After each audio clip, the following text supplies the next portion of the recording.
Imagine this for a second. You walk into your local coin shop, a place you've visited for years. In your hands, you have a heavy bag filled with old silver coins, pre-1965 quarters, dimes, maybe some worn-out silverware. For years, you've been told this is your rainy day fund, your tangible wealth, as good as cash. You approach the counter, ready to sell, and the owner, someone you know, shakes their head and says, "Sorry, we're not buying that right now." That exact scenario is starting to play out for some silver stackers across the country. The metal you were promised was always liquid, the asset you could always sell on a pinch, is suddenly being turned away in some places. This isn't just one shop having a bad day. It's a troubling trend that is catching investors completely off guard. You've been told that silver is money, that it's a bedrock of financial security. But what happens when the people who were supposed to buy it get picky? Today, we're going to break down the real reason some dealers are suddenly hesitant to buy common forms of silver. We'll uncover which types of silver are facing this new scrutiny, expose the hidden economic forces driving this big shift, and most importantly, tell you what you can do to protect your investment. The rules of the game are changing in real time, and if you hold physical silver, you really can't afford to ignore this. I am Turbo, and this is Turbo Stacking, where we stack with purpose. Let's roll. So what exactly is being pushed back across the counter? This isn't about dealers refusing all silver. Far from it. They're still eagerly buying certain types. The problem is with the specific forms of silver that many stackers, especially longtime collectors, have been diligently putting away. The market has drawn a new line in the sand, and it's all about purity. First up is 90% U.S. silver coinage, what many of us affectionately call junk silver. These are pre-1965 dimes, quarters, and half dollars that were once the backbone of countless stacks. For decades, the mantra was simple. A bag of 90% is an easily divisible and recognizable form of wealth. They're easy to identify, and their silver content is well known. But as of late 2025, while many dealers are still buying them, they are often doing so at lower prices, and some have significantly restricted or even temporarily paused their purchases. The coins that were once considered the most practical form of silver are now facing a dip in their liquidity. Next is sterling silver. This applies to your 92.5% fine silverware, jewelry, and some commemorative coins. While beautiful and mostly silver, sterling isn't pure bullion, it's an alloy. Dealers have always paid less for sterling than for pure silver because it requires a more involved refining process. Now the situation has escalated. With refining costs on the rise, many dealers are no longer just paying less. Some are saying, no thanks altogether, leaving sellers with valuable metal they can't easily turn into cash. The effort to turn that sterling fork into a 999 fine bar the market wants has become a bigger headache than it's worth for some. The same goes for 40% silver, mainly the Kennedy half dollars minted between 1965 and 1970. With an even lower silver content, the math for a dealer is even worse. The hassle of storing and processing these coins for a small amount of silver just doesn't make business sense for many in this climate. What this all boils down to is a new purity threshold.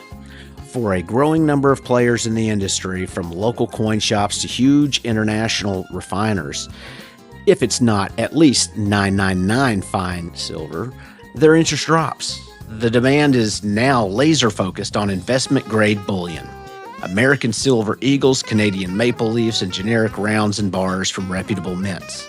These products are standardized, their purity is guaranteed, and they don't need extra steps to be bought, sold, or melted.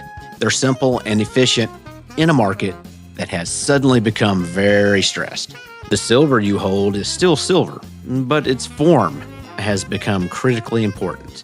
And for many, the form they chose is now the less desirable one. So, why is this happening now? Is your 90% silver suddenly worthless? No, not at all. The silver's still there. The problem isn't about value, it's about logistics, cost, and a huge bottleneck in the global refining system.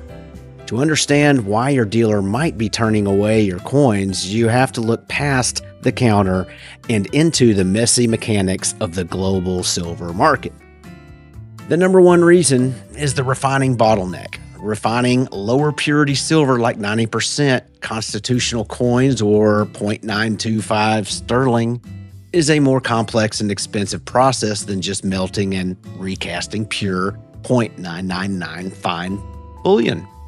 It requires specific chemical processes to separate the silver from the copper and other alloys. Right now, global demand for physical silver is immense, and refiners are overwhelmed. They're facing serious backlogs and have been forced to prioritize. When faced with a mountain of metal to process, they'll always choose the low-hanging fruit. The 999 silver, they can just melt and pour for their biggest clients. Your bag of junk silver is a time-consuming job, so it gets pushed to the back of the line or simply turned away. Another key factor is price volatility and risk. In October 2025, silver prices have been extremely high, with some analysts reporting highs over $55 an ounce. When the market is this volatile, dealers have been hesitant to purchase high-volume, low-margin items like 90% silver. They fear the price could suddenly drop, causing them a major loss in inventory that is difficult to move quickly. Some shops that were advertising they were buying silver reportedly stopped after a price jump in September of 2025, likely due to a rapid change in their risk assessment. This creates a chain reaction for your local dealer who acts as a middleman. They typically buy your 90% silver to sell it in bulk to a larger refiner. But in mid-October 2025, reports flooded the industry that some major refiners were temporarily halting their intake of junk and sterling silver.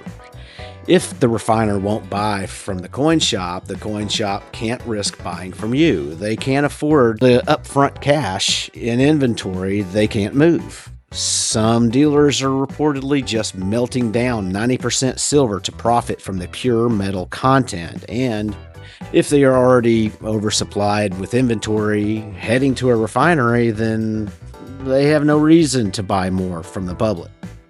Finally, there are the strange dynamics of the current market. The market has been in a state of backwardation, where the price for immediate physical delivery of silver is higher than the futures price. This signals an intense immediate demand for physical metal right now, which makes it risky for dealers and refiners to hedge their purchases. They're forced to prioritize the simplest, fastest, and most profitable transactions to survive in a volatile environment. Your sterling silver T-set is none of those things.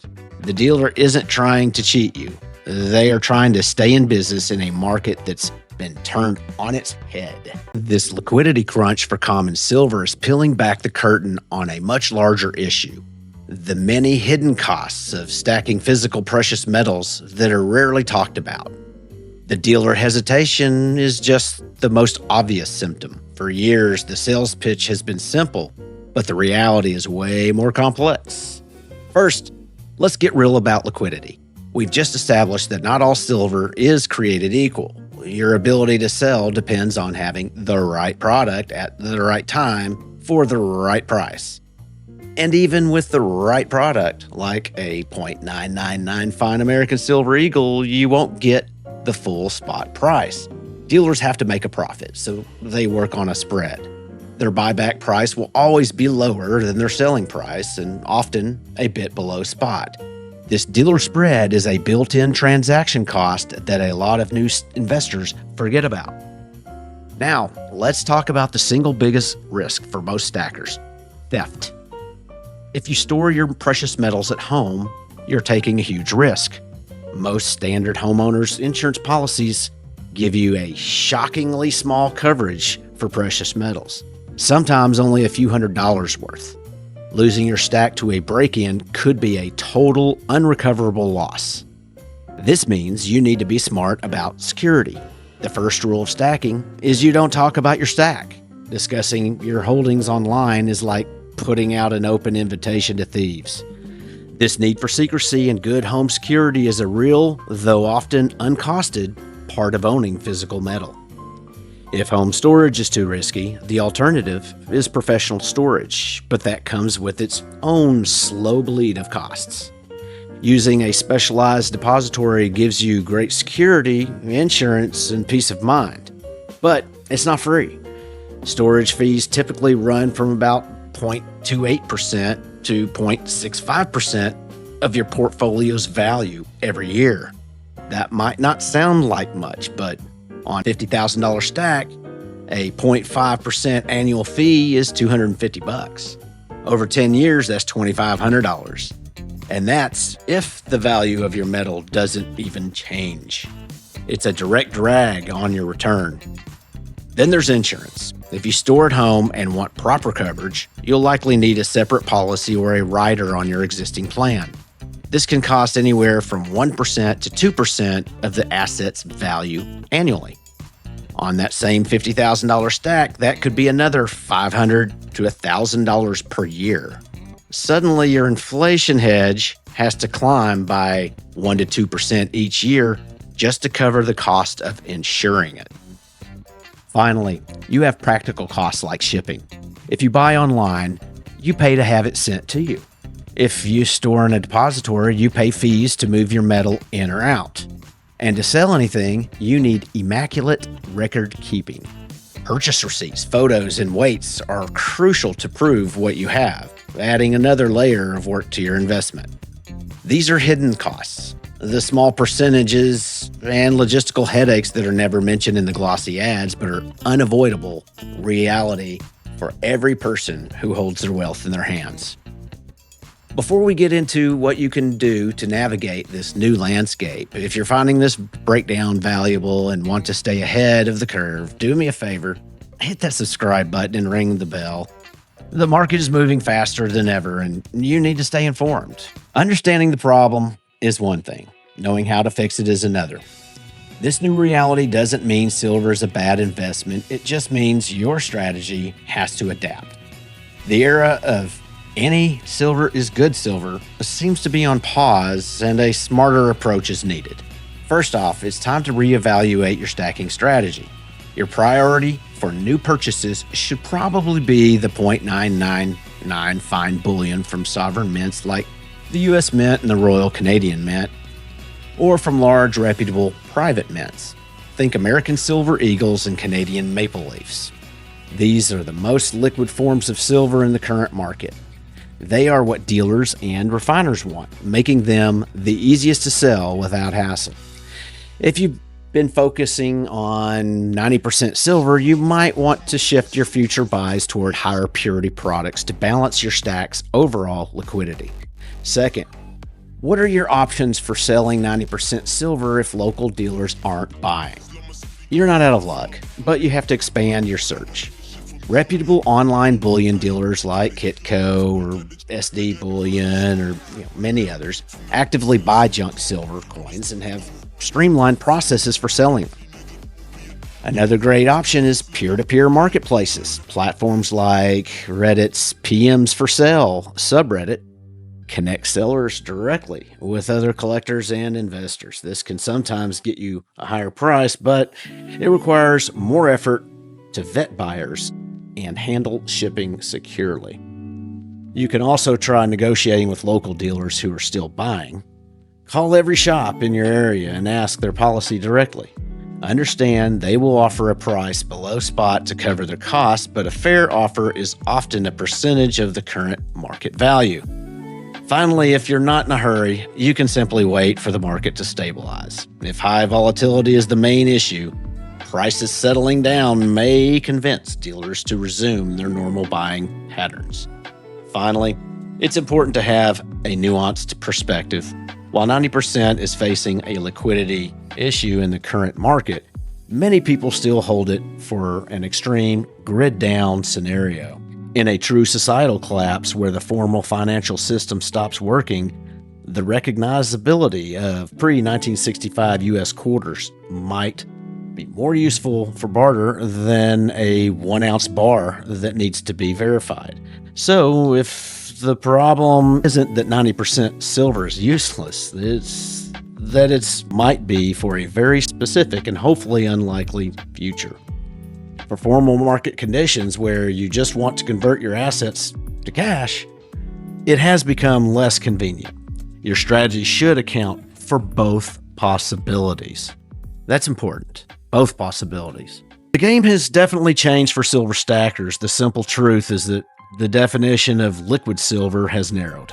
A perfect storm of overwhelming refining demand, logistical bottlenecks, and wild market signals has pushed lower purity silver to the sidelines. Dealers aren't being malicious, they're just reacting to a system under immense stress, where efficiency and purity have become the metrics that matter the most. This does not mean your silver has lost its value. It hasn't. Silver is still a critical monetary and industrial metal with a bright future. But this is a stark reminder that the form of your investment is just as important as the metal itself. The promises of easy liquidity, made for decades, came with fine print that most of us never read. The game has changed. Don't get left holding metal you can't easily sell. Understand the new rules. Adapt your strategy and be a smarter stacker. You need to know what you hold and, more importantly, who's willing to buy it. As you were, stack with purpose. Turbo out.